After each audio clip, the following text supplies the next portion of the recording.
Ao mesmo tempo que a natureza é linda, ela também é palco de fenômenos estranhos.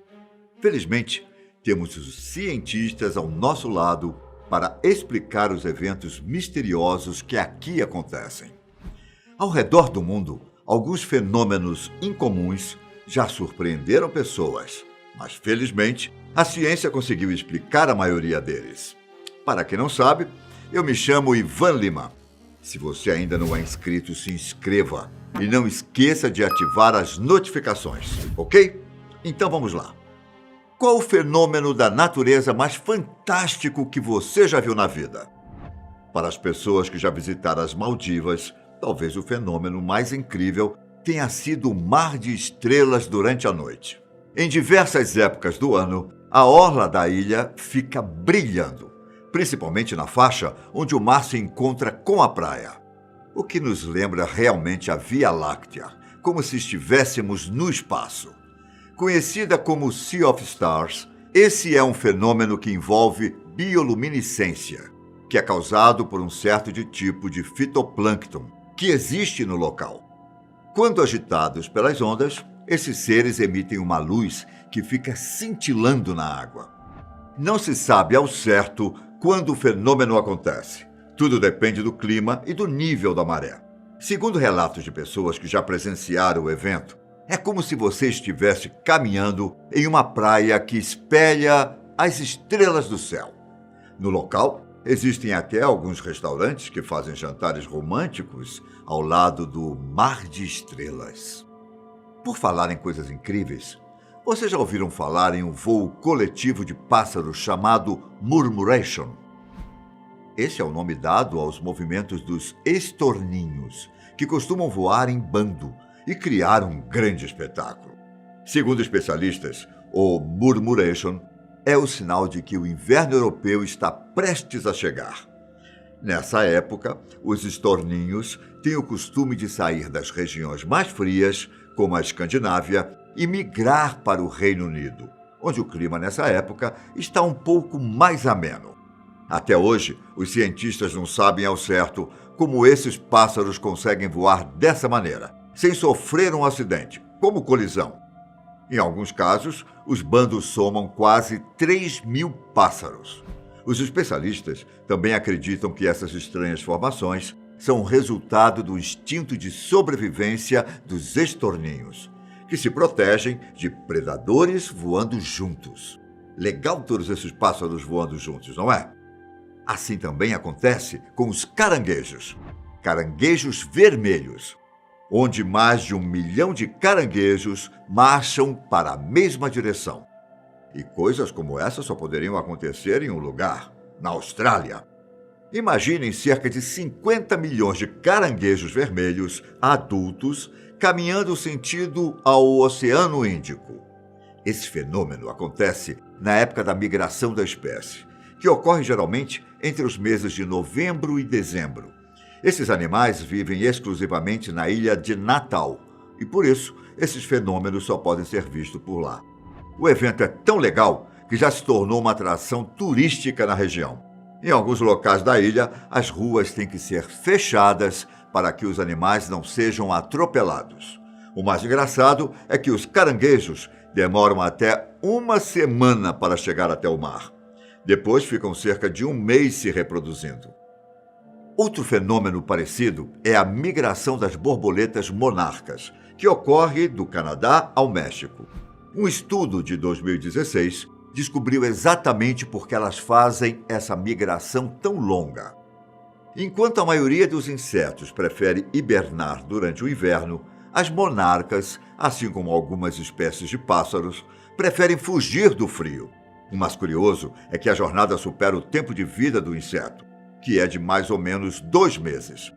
Durante o ciclo de ida e volta, as borboletas gastam em torno de 4 gerações de borboletas.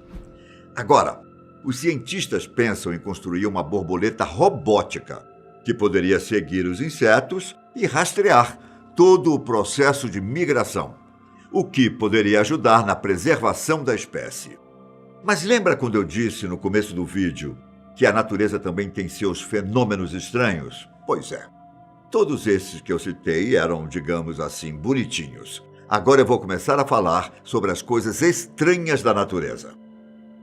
Você tem pavor de cobras?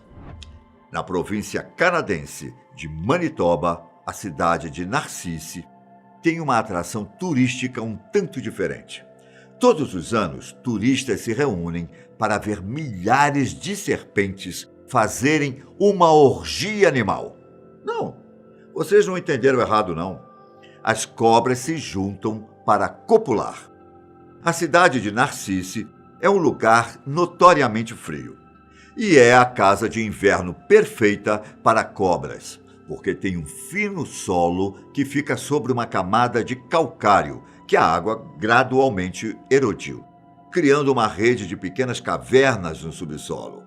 A espécie de cobra é a serpente de liga e estima-se que cerca de 70 mil cobras se concentram em Manitoba todos os anos. Apesar de poderem picar, elas são praticamente inofensivas para os seres humanos. Nos tapetes de cobra, que são possíveis de se ver em vários lugares, as maiores, que são as fêmeas, são vistas entrelaçadas com bolas feitas de serpentes menores, os machos. O mais assustador é que existem 100 ou mais cobras machos para cada fêmea. Às vezes a fêmea acaba morrendo esmagada, mas os machos continuam tão excitados que continuam a copular, o que as torna as únicas cobras necrófilas. Viu como é a natureza?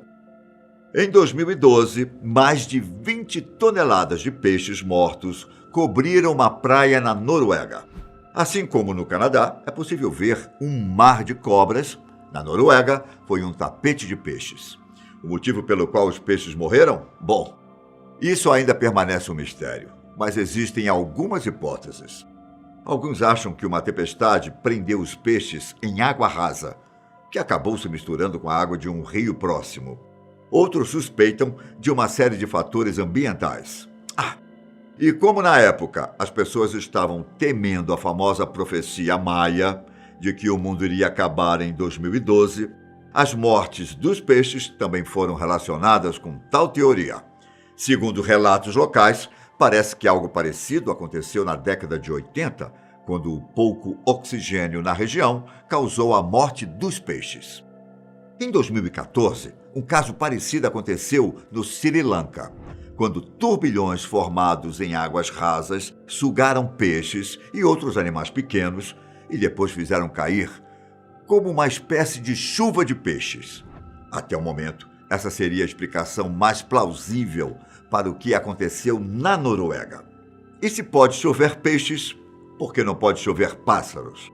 Em 2011, o estado norte-americano de Arkansas registrou a morte de cerca de 5 mil pássaros na virada do Ano Novo. No primeiro dia do ano, os moradores da cidade de Bibi passaram o dia recolhendo os animais mortos. E como foi um acontecimento tão estranho, começaram a surgir teorias. Alguns disseram que o líder do bando tinha levado todo o grupo à morte. Outros que os animais tinham cometido suicídio em massa. Mas, para os especialistas, tudo aconteceu por causa da ação humana. Como se tratava do Ano Novo, é provável que os fogos de artifício, com seu barulho e luminosidade, tenham desorientado os pássaros, fazendo eles baterem nas casas, carros e no chão. Em meio à pandemia, muita gente já deve ter se esquecido no que aconteceu logo no começo do ano. Uma nuvem de gafanhotos cobriu parte do cultivo de milho e de feijão dos países do leste e sudeste da África. Seria uma praga de Deus, indicando que estamos chegando ao fim dos tempos?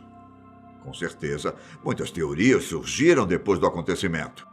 Mas seja como for, infelizmente, os gafanhotos afetaram alguns países muito pobres, como Somália, Etiópia e Quênia, o que fez a fome nessas regiões aumentar ainda mais. E os números são assustadores. Só para vocês terem uma ideia, se todos os gafanhotos fossem colocados em uma fila indiana, eles formariam uma linha com cerca de 60 quilômetros. Os cientistas dizem que uma nuvem de gafanhoto como essa pode consumir por dia, Veja bem, por dia, comida suficiente para alimentar 35 mil pessoas. O povo da região está acostumado a lidar com esse tipo de situação. Só que dessa vez, a nuvem de gafanhotos foi bem maior do que o normal. Os especialistas dizem que o crescimento do número de ciclones na Península Arábica, especialmente em Omã, seguido por chuvas intensas, serviu de estímulo para que os gafanhotos se reproduzissem de forma rápida. Infelizmente, alguns países ficaram sem pesticidas por cerca de uma semana e meia, deixando moradores e agricultores impotentes, apenas observando as culturas com as quais eles contam para alimentar suas famílias. Esses foram alguns dos fenômenos mais estranhos da natureza. Nos vemos no próximo vídeo. Até! Tchau!